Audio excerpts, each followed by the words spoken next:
Hey guys, it's Mr. Cook, and today we're going to be reading Each Kindness. This is an awesome book I borrowed from Mrs. Misak. It's got a great message to it, and it also just talks about just being a kind person. So let's get reading.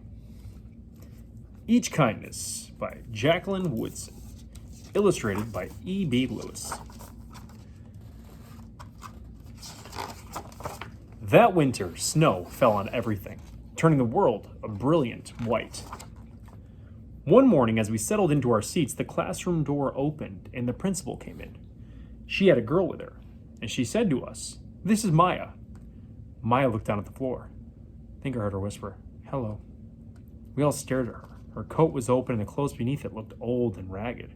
Her shoes were spring shoes, not meant for the snow. A strap on one of them had broken.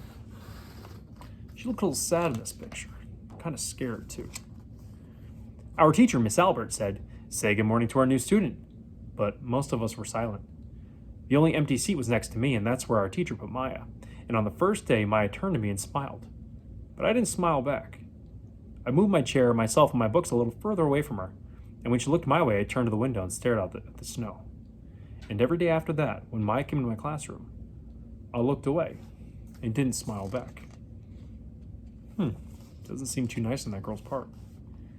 My best friends that year were Kendra and Sophie, and at lunchtime we walked around the schoolyard, our fingers laced together, whispering secrets into each other's ears.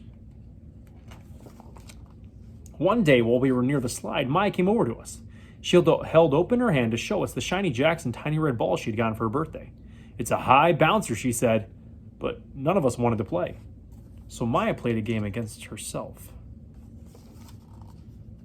That afternoon, when we got back into the classroom, Maya whispered to me, "Bet you can't guess who the new Jacks champion of the world is." Behind me, Andrew whispered, "Chloe's got a new friend. Chloe's got a new friend." "She's not my friend," I whispered back. Wow, that wasn't too nice at all, was it? The weeks passed, and every day we whispered about Maya, laughing at her clothes, her shoes, and strange food she brought for lunch. Some days Maya held out her hand to show us what she brought to school: a deck of cards, pickup sticks, a small tattered doll. And whenever she asked us to play, we said no. The days grew warmer and warmer, and the pond thawed. Grass began growing, and when snow had once been. And one day, Maya came to school wearing a pretty dress and fancy shoes. But the shoes and the dress looked like they'd belonged to another girl before Maya. "I have a new name for her," Kendra whispered. "Never knew. Everything she has comes from a secondhand store." We all laughed. Maya stood by the fence, and she was holding a jump rope, but did not come over to us and ask us if we wanted to play. After a while, she folded it double, rolled the ends around each hand, and started jumping. She jumped around the whole schoolyard without stopping. She didn't look up once. She just jumped and jumped and jumped. And the next day, Maya's seat was empty. In class that morning, we were talking about kindness. Miss Albert had brought a big bowl into class and filled it with water. We all gathered around her desk and watched her drop a small stone into it. Tiny waves rippled out, away from the stone. "This is what kindness does," Miss Albert said. "Each little thing we do goes out, like a ripple, into the world." Then Miss Albert let us drop the stone in as we told her what kind of things we had done. Joseph had held the door for his grandmother. Kendra helped change her baby brother's diaper. Even mean old Andrew had done something.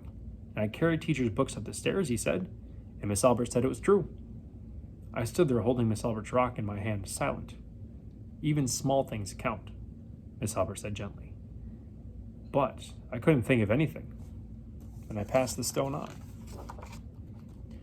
Maya didn't come to school the next day, or the day after that.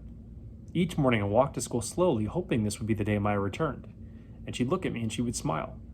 I promised myself this would be the day I smiled back. "Each kindness," Miss Albert said, "makes the whole world a little better." But Maya's seat remained empty, and one day Miss Albert announced to the class that Maya wouldn't be coming back.